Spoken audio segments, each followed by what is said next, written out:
Hello and welcome. I am Scrubberluck, and this is Soloing the Stalker at City of Heroes. We have 150,000 XP to go to get to level 34, and our next set of enhancement slots are about 6 beads into it. So we probably won't finish the level, but we might finish the story arc. We're doing the Library of Lost Souls, and we are once again looking for a Karist, who appears several times in this arc. It's like we capture him, and then I guess the Ziggurat is a sieve and keeps letting him out, or either that or he's dying and then getting resurrected as a ghost or something,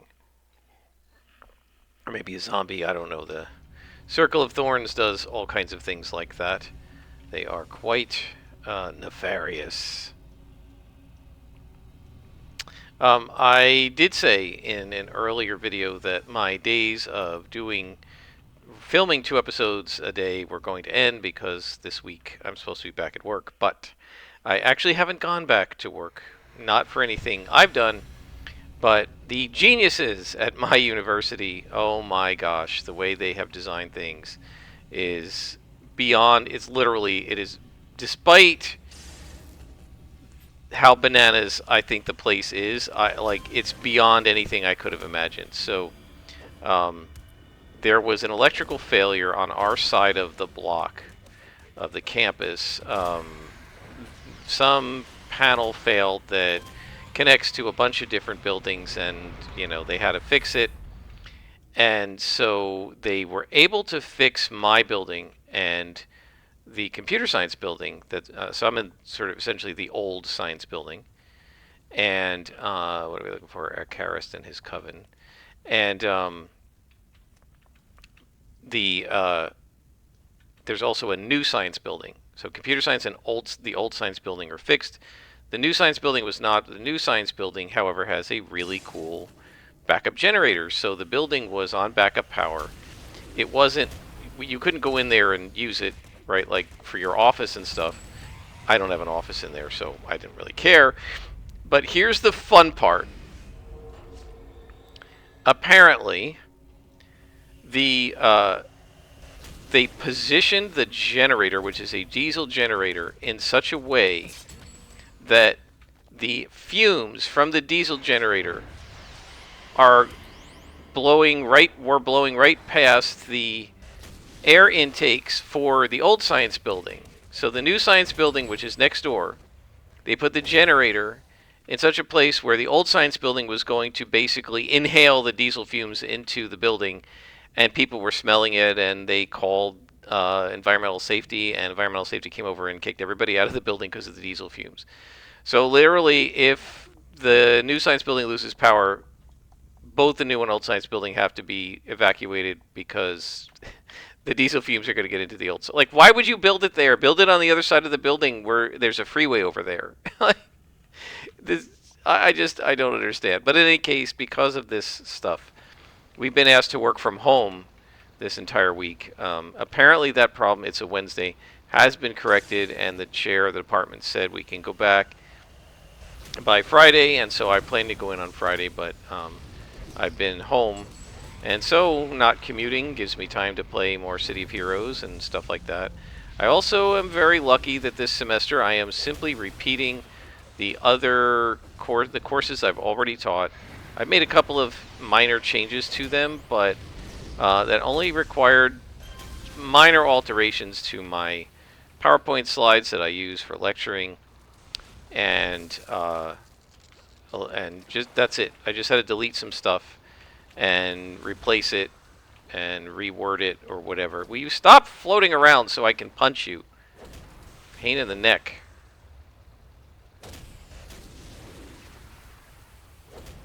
Alright, there we go. I mean, your defeat is a foregone conclusion, so you may as well just accept it. So I've been home and playing more City of Heroes, and we had a department meeting yesterday, which is Tuesday, that went on for a couple of hours, and while the department meeting was going, and I was paying attention and commenting and everything, but there were stretches of time when stuff was going on that I didn't have to pay that much attention to, and during that time I was modifying my slides. Oh boy.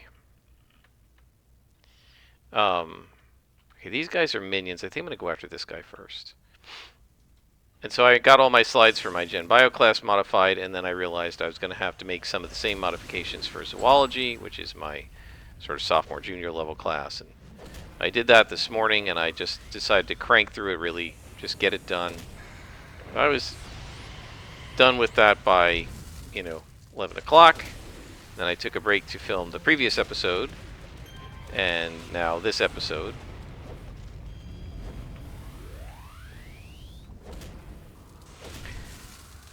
And yeah, I'm having fun. I'm enjoying it. Love City of Heroes.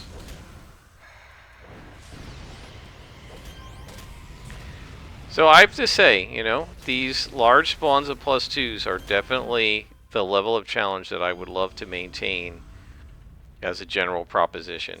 Oh, you guys. I just wish putting scenarios on +2, missions on +2 would only have you fighting +2s, and then I would do it. It's +3s I can't stand. Too much missing. Alright, so I backed away to de-aggro and get us back under hide so I could do that.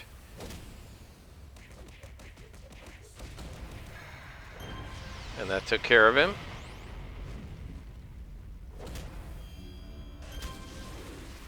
Wow, lots of greens.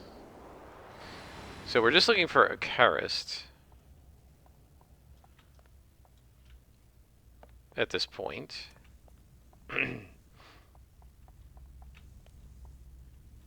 No way of knowing where he is, of course.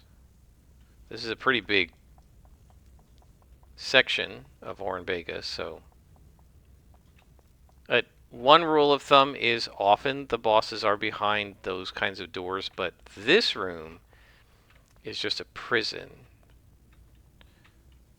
So this was added more recently, right? Well, not recently. This was not original to the game. You rarely find the bosses in here.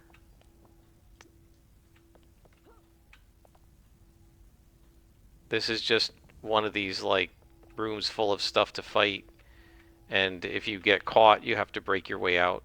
So when you get face planted, if you hit go to the hospital, you don't actually go to the hospital, you go to the prison, you have to break out. It's a cool idea. I believe its execution could have been better. It's one of these things in City of Heroes that wasn't original to the game. They come up with what sounded like a really cool idea, and then the execution wasn't great. White cons, what are you doing here?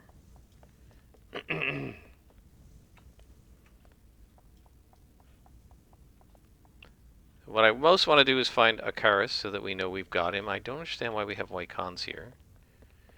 This mission is level 34, so I don't know why there are level 33s in it.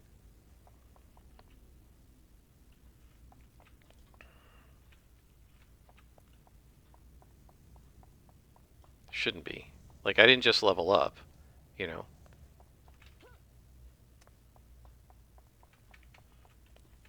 What happened? Why are these all whites? We were just fighting oranges.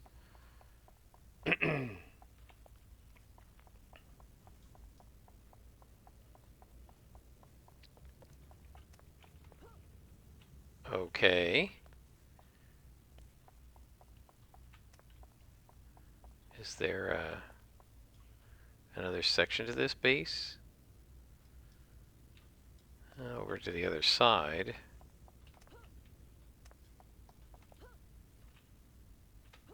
This may be one of these where we need to reveal and see where things are. But first, let me try and find stuff myself, because then I will get confused. If I have it revealed, I won't remember where I've been and where I haven't been. So we need to go up, I guess. Whoa, oh, of course. Almost overshot, yep. Okay, we're up. Looking for the exit.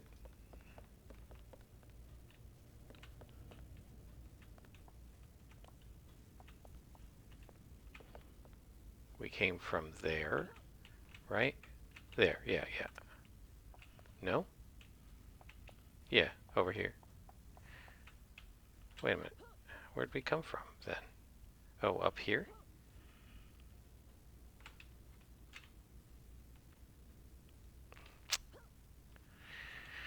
Okay, time to get out the hover power because this is impossible to navigate with super jump. So where's the rocket pack? Here. Just pull it out. Just trying to find where the exit is.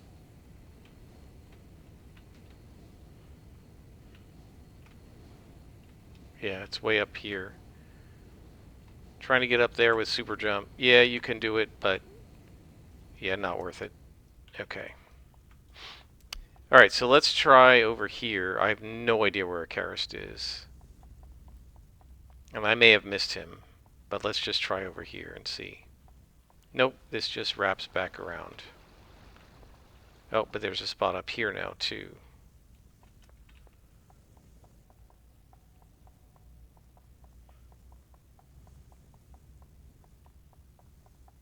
And that just wraps back around. So I don't know. I guess what we're going to have to do is take out everybody. I guess we'll start in the prison and take everybody out there. And then go to the other room. Like, it feels like there should be something over there. But I didn't see anything. Of course, that room is one of these. Well, you know what? Let's see. There is something down there. Okay, so we need to go over that way. Let's try that. Thanks for the reveal tip. I missed something. So, yeah. Right in front of me. I went down too fast. Alright, so my guess is Akaris will be over here. Hopefully it won't be even level, because that won't be any challenge at all.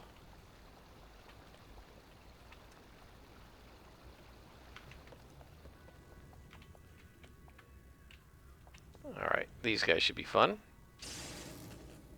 They're going to be healed a little bit here, which is, it's okay, we can overwhelm it as that. This guy will be a pain, but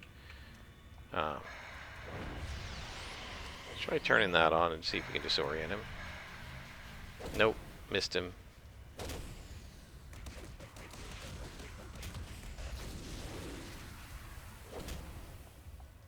I hate when they vanish.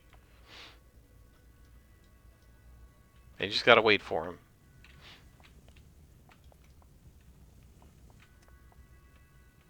Come on.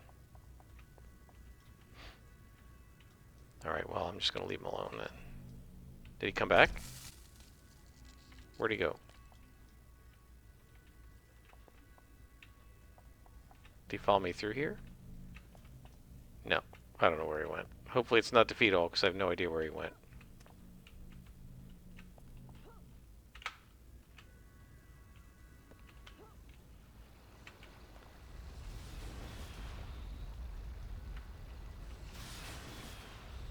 Let's placate. There we go.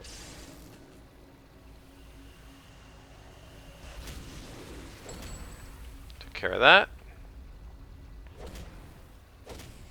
So the reason they saw me is I went through that red field. It did damage to me, and that reveals you. And then by the time I got over here, the hide didn't re-engage. Nervous Spectral Demon Lord in the red. We're going to leave him alone for now. And avoid the red and see if we can find the other exit.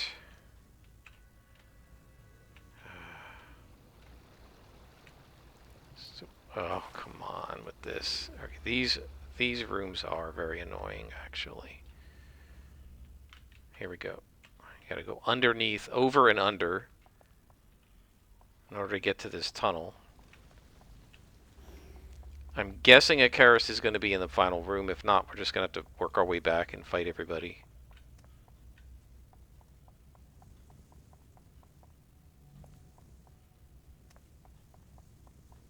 Remember my best friend was cursing Ornbega.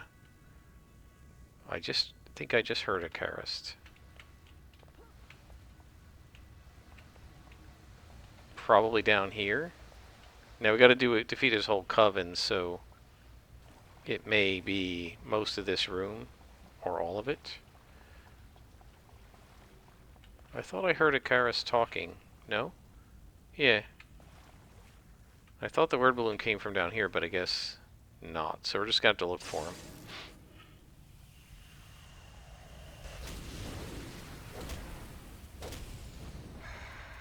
Hopefully we won't have to waste our time on all those +1s, because that's just not worth it. There he is. No. Yeah, there he is. Okay. We're hidden, so we'll head on up. Is there anybody up here? There is not. So this is our guy. We're going to wait the 18 seconds for this to recharge. I'm going to do double accuracy to make sure we don't miss, but we'll use the 2 small accuracies.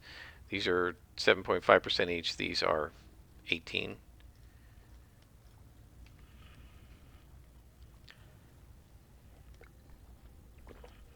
The small accuracies, I could have sworn they used to be 25%. Maybe they were 10. I could have sworn it was like 25, 33, and 50 or something to get the bigger ones.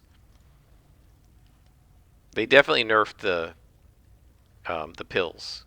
Although I don't know if they did the damage. I think the damage has stayed the same. That plus 33N and that plus 25% health, I think that was always the same. But I feel like this used to be plus 25% for the small shield, 33 for the medium, and 50 for the big. So they definitely nerfed those. Alright, so 1, 2, let's do a little bit more damage, make it a little faster. We'll use this. And here we go. Bam.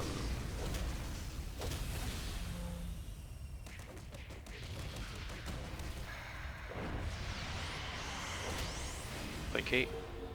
And assassinate. Bye.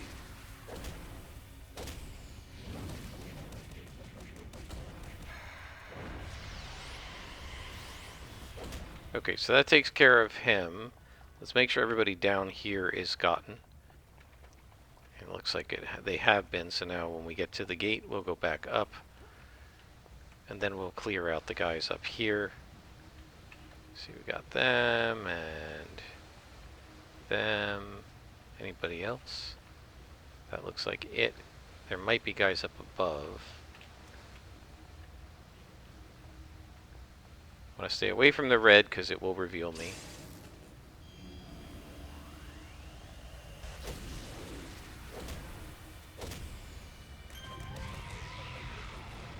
And this guy is going to run all over the place because of the red, right? It was damaging him.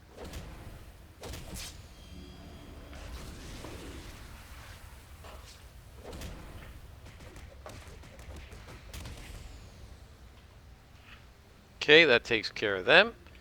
And then there's another group over here.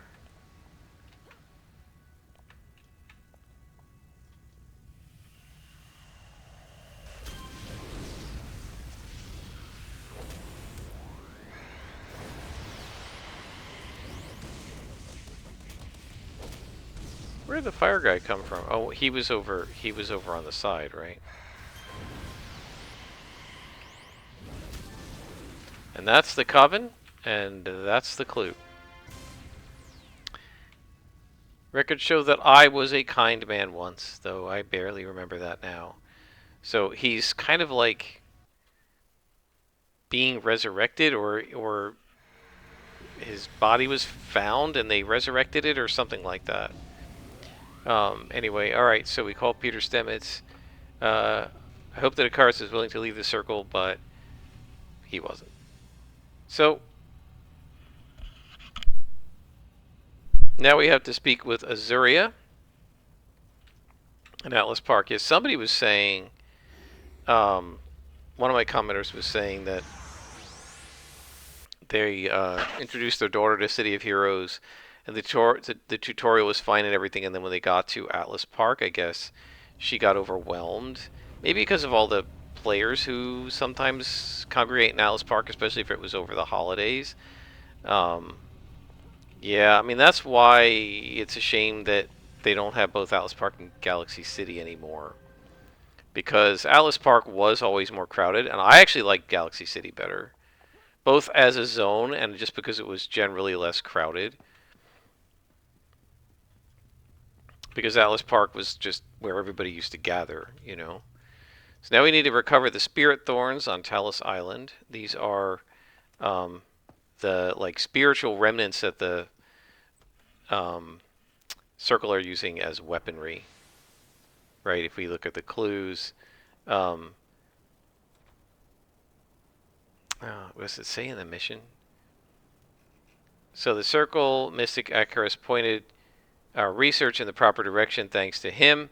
We now know exactly what these crystals are. They are receptacles, crystalline cages for souls that have been cast from their bodies by the Circle, right? So they're using them as sort of magical weaponry.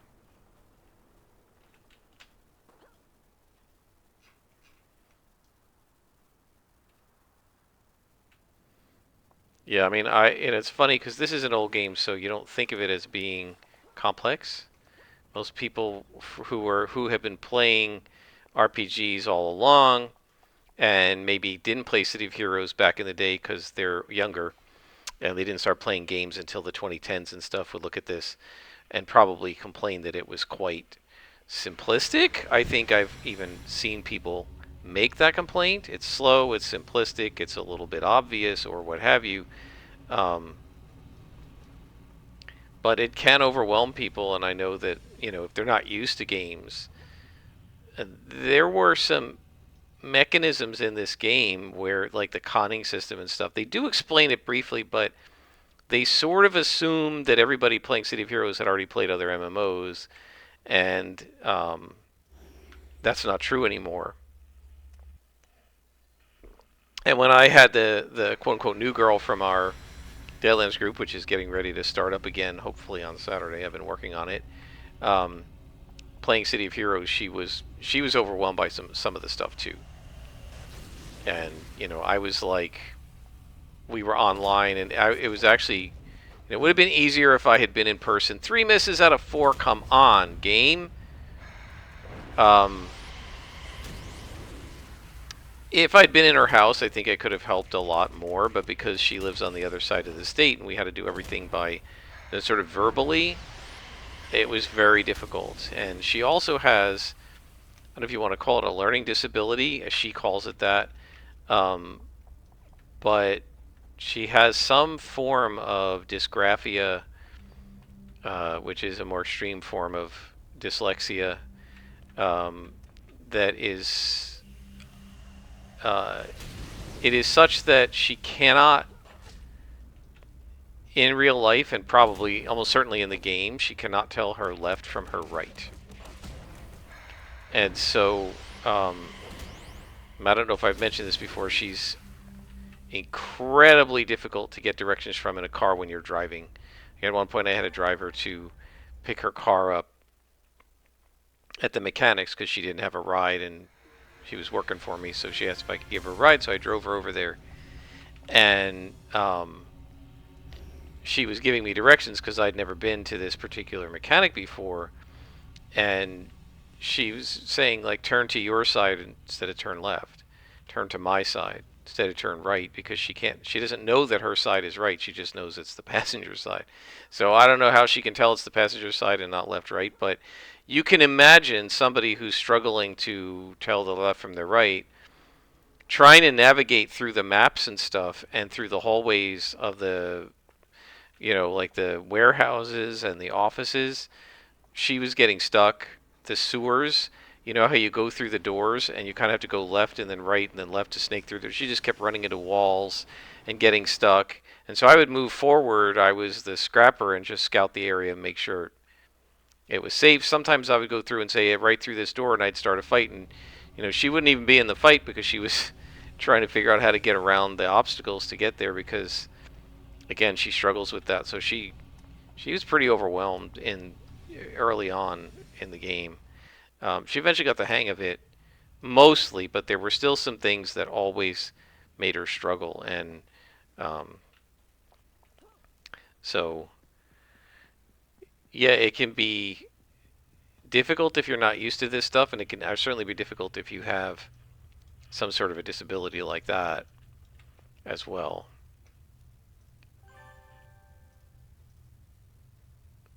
This game was created before the era of um, the more, what should we say, the more sophisticated and more prevalent forms of accommodation for things like that. Range damage, yeah, we don't need that.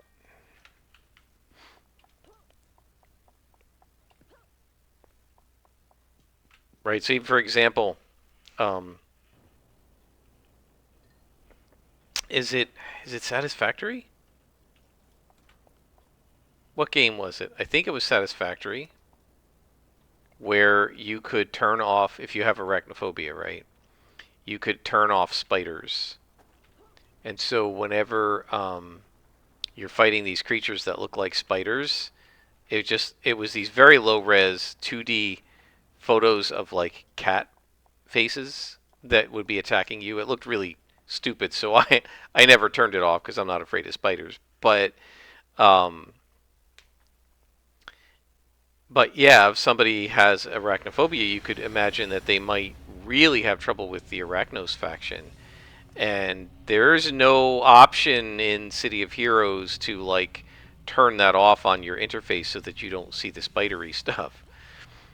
Because when this game was made, it wasn't the habit of video game designers to think about how to accommodate people who may have issues or special needs or whatever. They just didn't, like, first of all, they didn't think to do it, I think, but second of all, the sophistication needed in the compute cycles of the computer and everything in order to do this, the coding, like some of the technology hadn't been invented yet, right? So I don't even know if they could have made it so that um, just in your interface it replaced the images of the Arachnos soldiers with robots or something, right?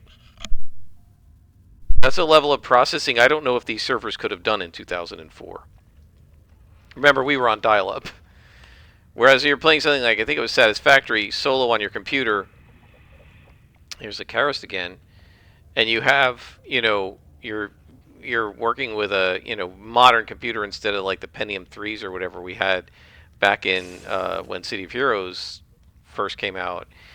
Um, the computer can do a lot more, and that extra computation where it's replacing one image with another that is trivial today for modern computers to do might have been very difficult for the potatoes we were using back in 2004 over dial-up. Maybe it couldn't have been done at all. So, I mean, we've come a long way in computer games when it comes to that sort of thing. And City of Heroes really, because it's an older game, some of those modernizations it just doesn't have. Right? It's sort of like that same person, when she came to work for me, the disability office was told, you guys need to provide her with Dragon Naturally Speaking for dictation because she can't. She just, the way her disability works, she can't type things properly without. She's going to be riddled with typos, and so it helps her more to speak into the microphone and have it translated into words. And but that, although Dragon Naturally Speaking has been around for a while, it is pretty hard on the processor of a computer. And the disability office wanted to provide her with a laptop that was like the standard cheapy university laptop with the weak processor. And we said to them, no, you have to get this upgrade or it can't run Dragon. And this was in 2016 or something, right? So now, today, probably most of the default computers could run it.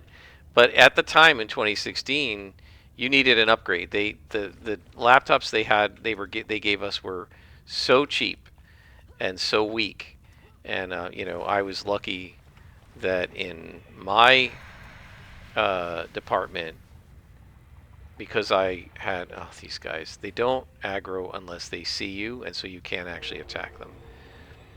If you have an AoE that does damage, you can, but my AoE is targeted, so I can't actually do anything to them without turning off hide. It's so annoying. So yeah, I mean, I was lucky because I had a grant and we were doing computer work, computer modeling of animal behavior. I had really strong, powerful computers in my lab, but she was also going to be teaching, and because what they said is just use the lab computers, and I said, yeah, but she's going to be teaching, and if she needs to sort of write things down for her students, she needs them to be spelled correctly, and the way to do that is to give her the dragon on a laptop, and the laptop they gave her was not acceptable. So they had to get a new one. So like technology's come a long way when it comes to accommodating disabilities like that, and that includes gaming technology. So the sorts of techniques that modern games in the last 5-10 years have come up with, you're not going to find in City of Heroes, simply because the technology to do it didn't exist. I think there is a sense in which the awareness didn't exist as strongly back then either, and so they were less likely to think of it. But I think because the developers of this game were, I think, genuinely nice people, if someone had suggested it to them, they probably would have wanted to do it. But I just don't know, with the engine we have today, whether they could have. Right? This isn't like the most recent Unreal or anything like that. This is its own custom thing. It was built, it came out in '04, but it was originally built in the, like, between 99 and 2003, right? Because by '04 it was already in beta. And you don't go into beta when you just started making something up. You have to have been working on it for a number of years, and I'm pretty sure somewhere I heard that they went that they started it in '99. Right, and in 1999, the technology we had was so different, guys.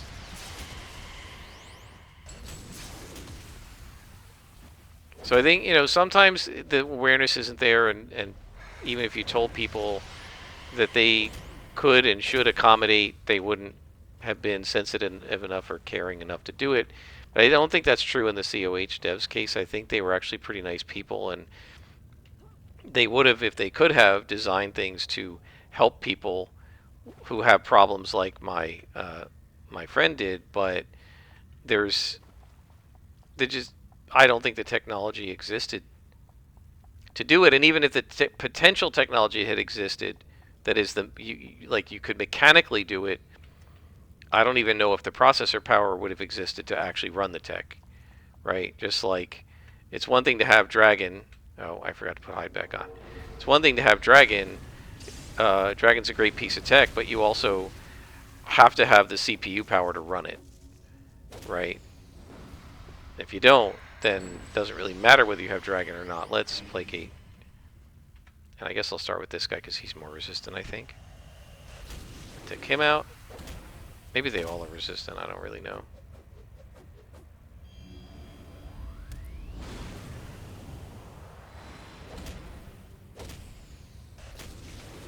Right, sort of like Zoom, right? We got very lucky during the pandemic that the technology and the bandwidth for Zoom, let's say this way, mostly existed.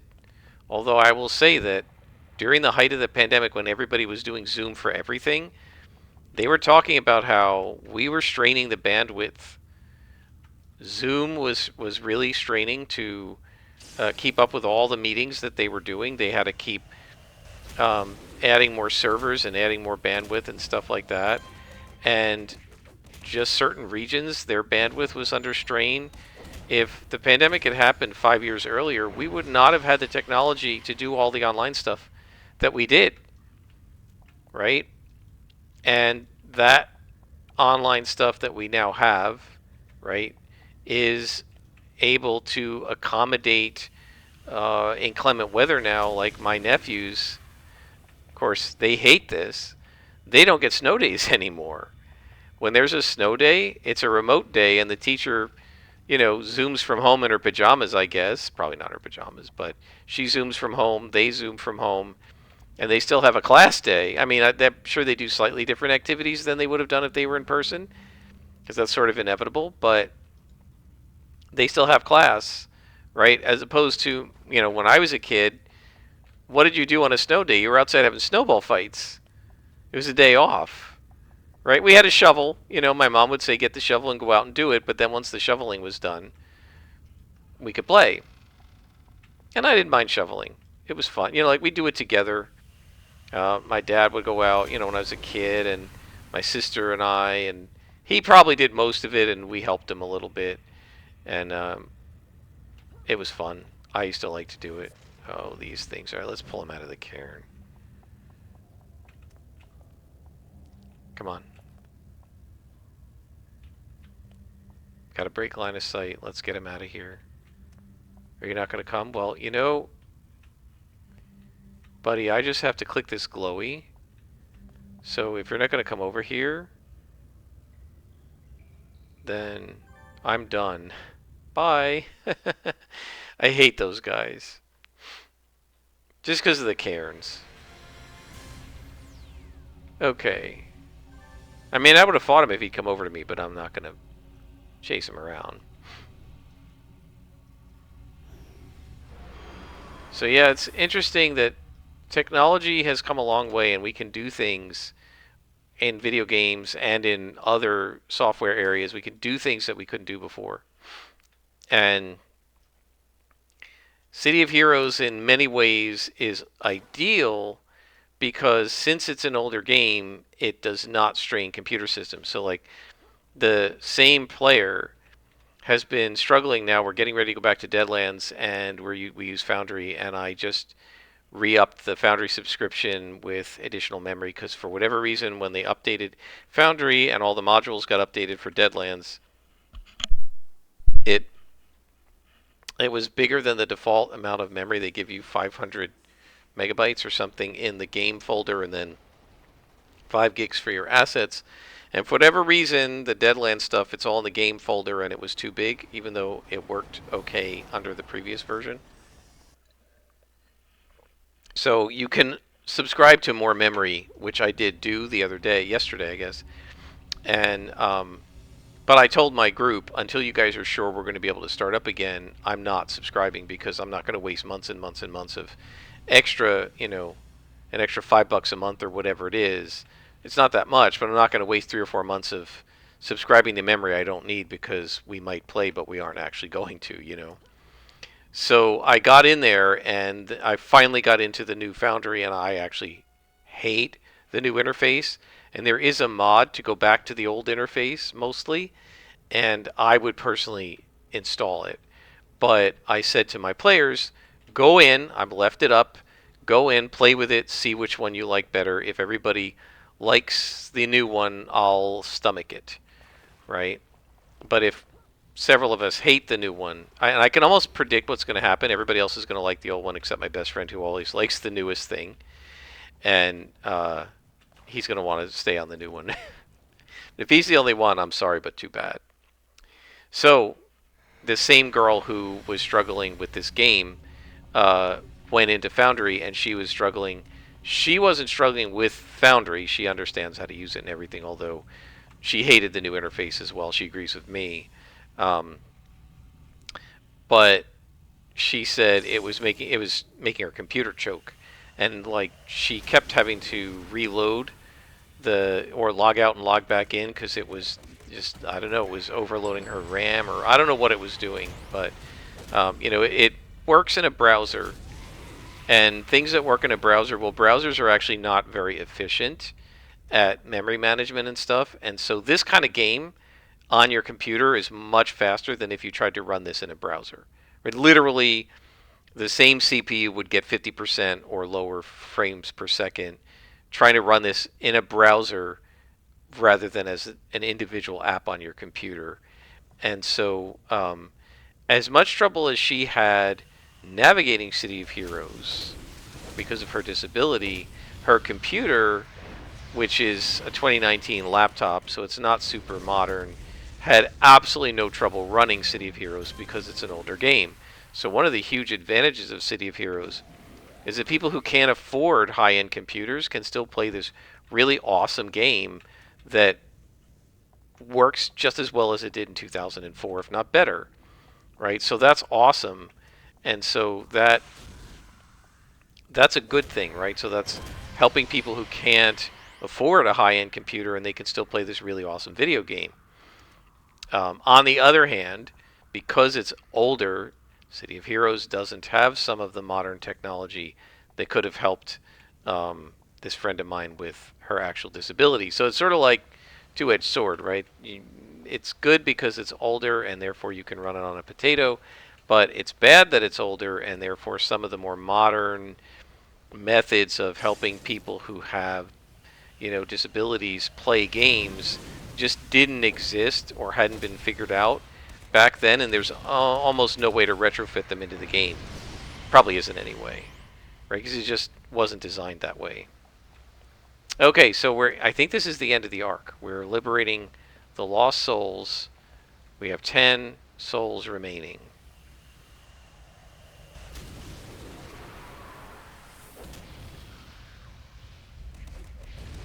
Oh, that didn't hit him? Shame. I thought that AoE was going to hit him.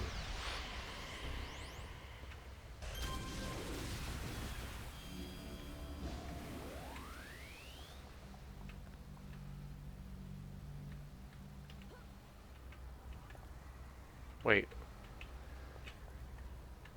Oh, this guy's Nervous Spectral Demon Lord. Okay.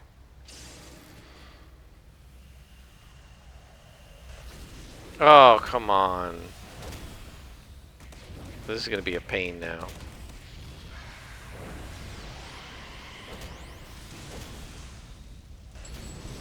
Okay, well, we got him. Shoot this guy. Yeah, if it makes sense to get I-beams or something like that, I think I definitely will. We need some kind of a ranged attack for runners. Because it's not occasional. It happens 5-6 times a mission. There's our first glowy. That's probably the first soul we have to free.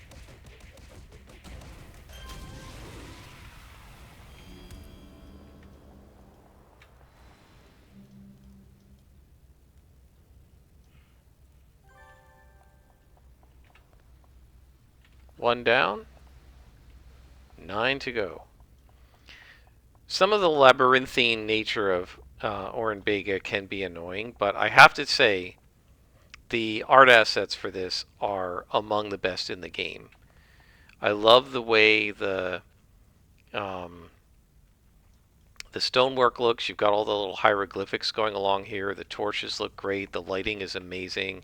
You've got all these little touches like the eyes over the door and the little crystals hanging down that are green and glowing a little bit. You've got the glowing crystals growing out of the floor. It really does seem like one of these ancient sort of Lovecraftian, places that should not be civilized and should not have existed, but yet they're there. It's this place looks like the sorts of places that Lovecraft describes in a lot of his stories. Very cool.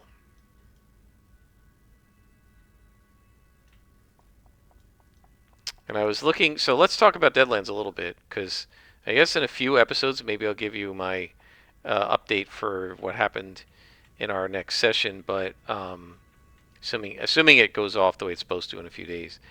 But I was looking at my players actually further along in the heroic rank than I thought. They've gotten 2 out of the 4 steps through heroic, and that means there are only 2 steps left for me to run the scripted encounter in Deadlands where they fight the Devil Bulls, and those things are really tough. And I'm really struggling with how I'm going to run that encounter. And I remember this. This thing, this has been around for a while. Because when I was running Liberty Lass in 2005, I guess, or late '04, and she had already become a fire, invulnerable fire tanker. So I got her to level 19 as super strength, deleted her, and made her up again with fire because super strength was so anemic back then, and it was frustrating me. Um, I got into the 30s, I guess, and I got to the Library of Lost Souls, and in those days I was making the covers of a Liberty Lass comic book, and I was posting them to my group's um, forum as issues. And I took a screenshot of her standing here and then called it Library of Lost Souls conclusion or whatever. And like, I would just take a screenshot of each mission and then make an issue out of it, like the cover of a comic book out of it in Photoshop. I had a lot of fun doing that, actually. And several of my friends were like, "Oh, that's cool, I'm going to do it too." And then they started making their own. And the one guy actually took I don't know how many screenshots he took, and he actually made like a 4-page comic book out of it with panels and everything. It was really cool. I don't know how he got the screenshots, and I think he said he face planted like 3 or 4 times trying to do it because he was, turning the camera around to get the shot, and while he was doing that, they were doing damage to him, and he was a blaster, so he didn't have a lot of defenses. It was fun when we used to do that stuff. It was really fun.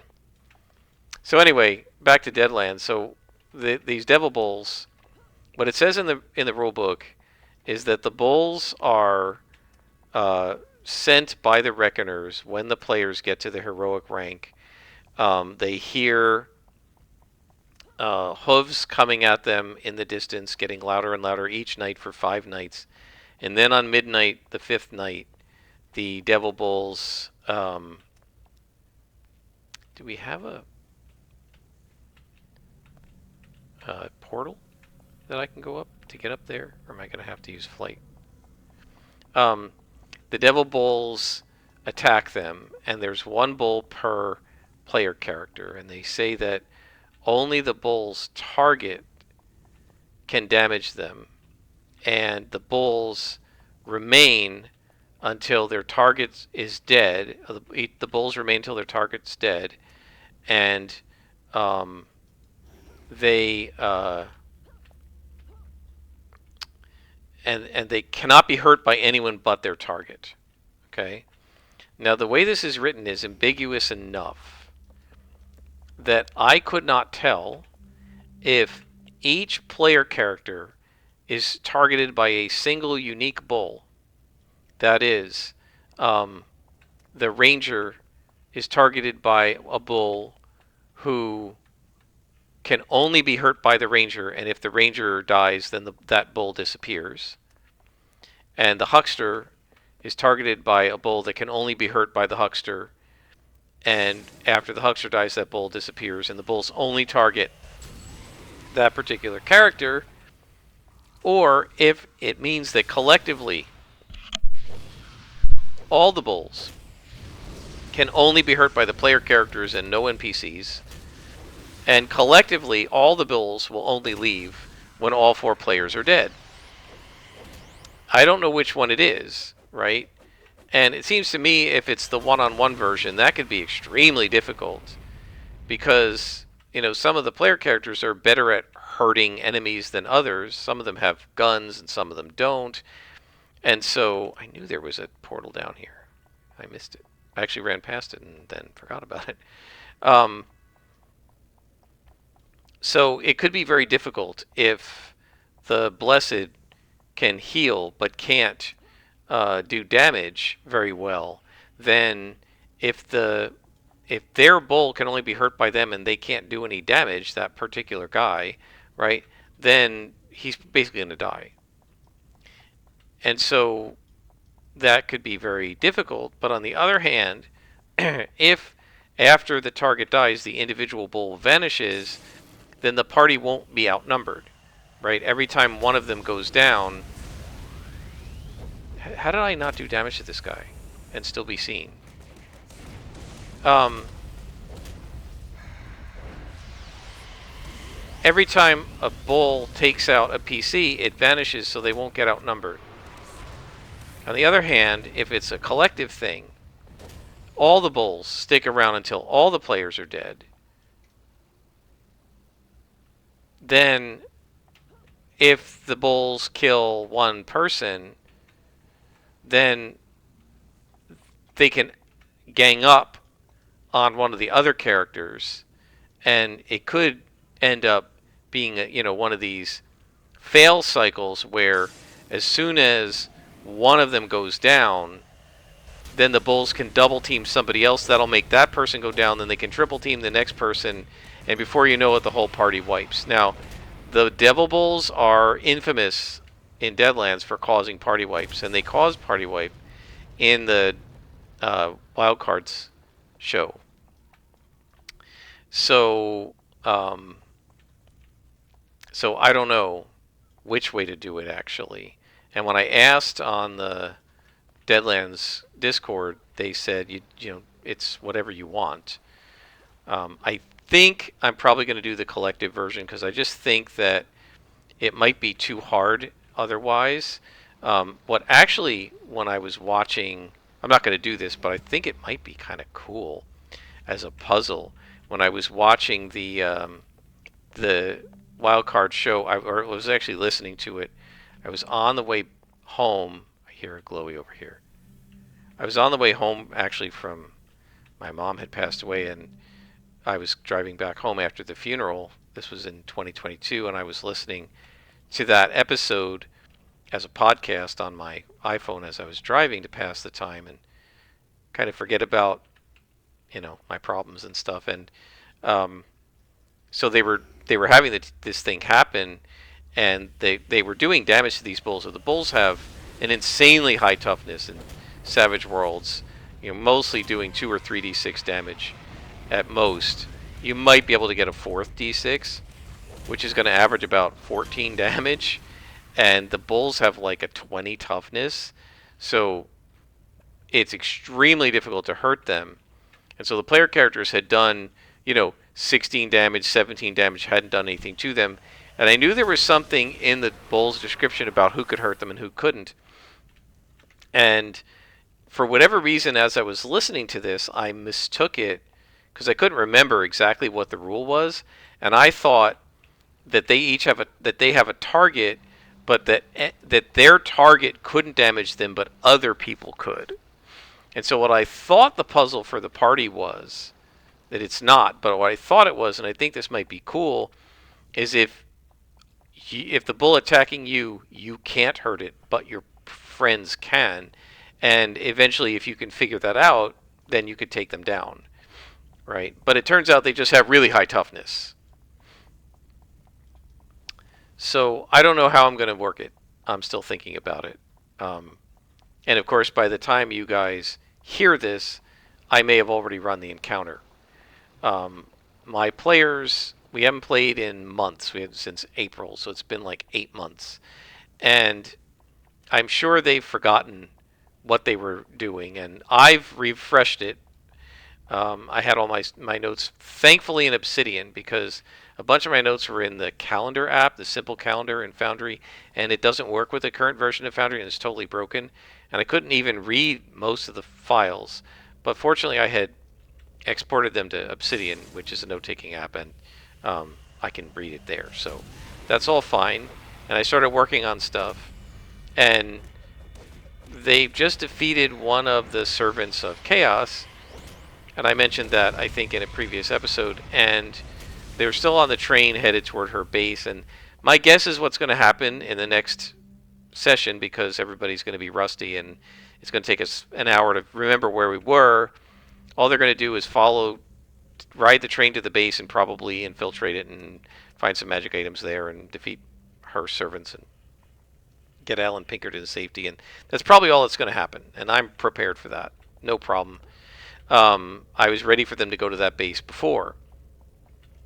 But they also could decide to go just about anywhere and we have possibly Dodge or Wichita, where Mina Devlin, who runs a school for witches, is present, and she's actually not done it yet, but she's planning to kidnap Crazy Horse and use him as a sacrifice in summoning chaos to our world. And so they could possibly go there. They know that they need to deal with Mina Devlin at some point, and she's in Kansas. They think she's in Wichita, but she's actually in Dodge, because that's where her school for girls is.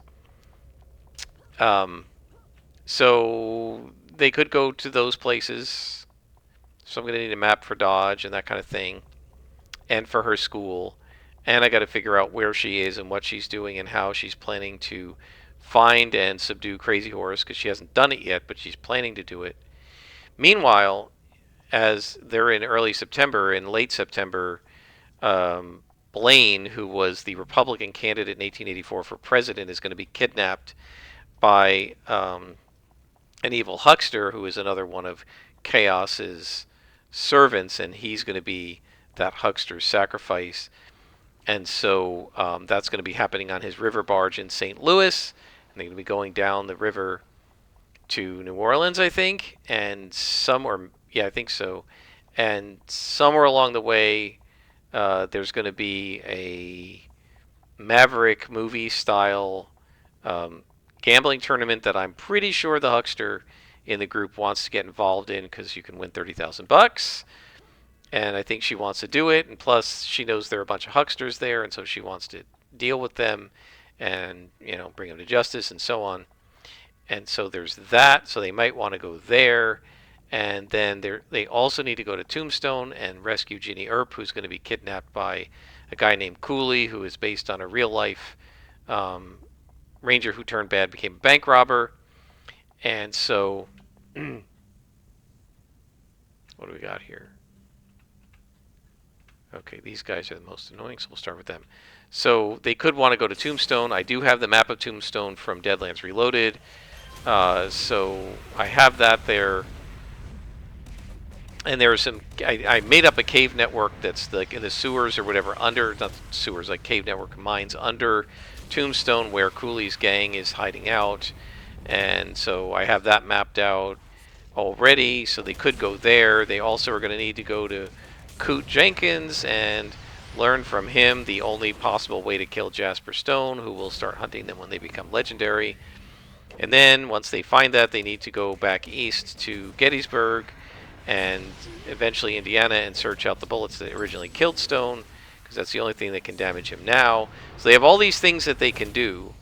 I have no idea which one they're going to do. This is the really frustrating part about open-ended kind of sandbox campaigns. I don't know where they're going to go, so I'm not sure what I have to prep. And the reason I'm mentioning this is because it would be really easy for me to go, okay, I know they're heroic. At some point during their heroic rank, the encounter with the Devil Bulls is triggered. It would probably be easiest for me to just run the Devil Bulls. But the problem with that is it has a very high probability of a TPK.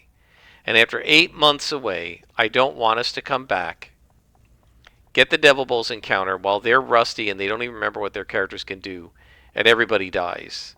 And I say, okay, guys, that's the end of the campaign. Right? I mean, that wouldn't be too great.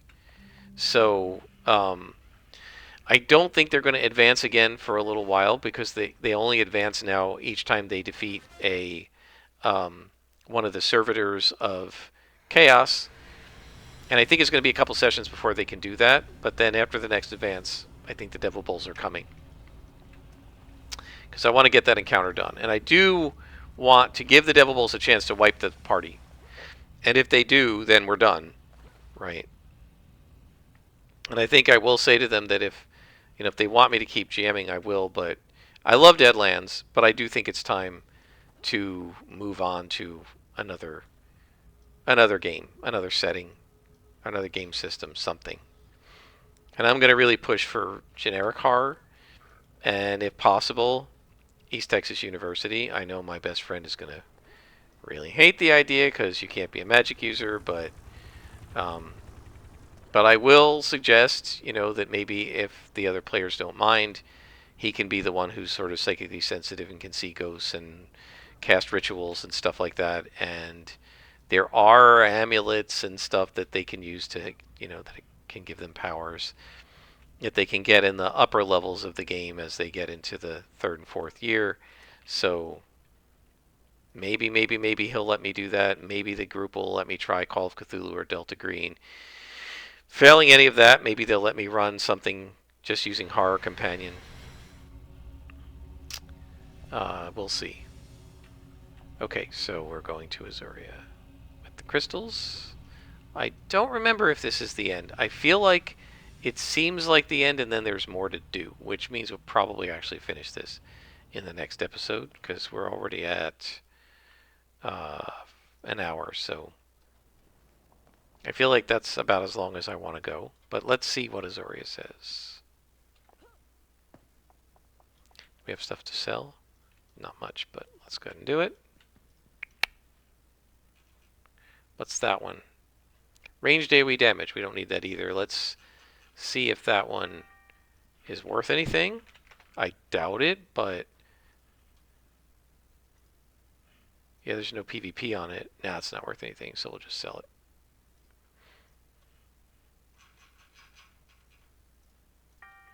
There we go.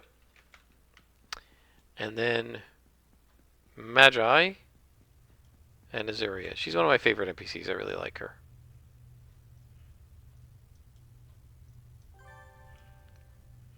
Okay, so we still have more to do.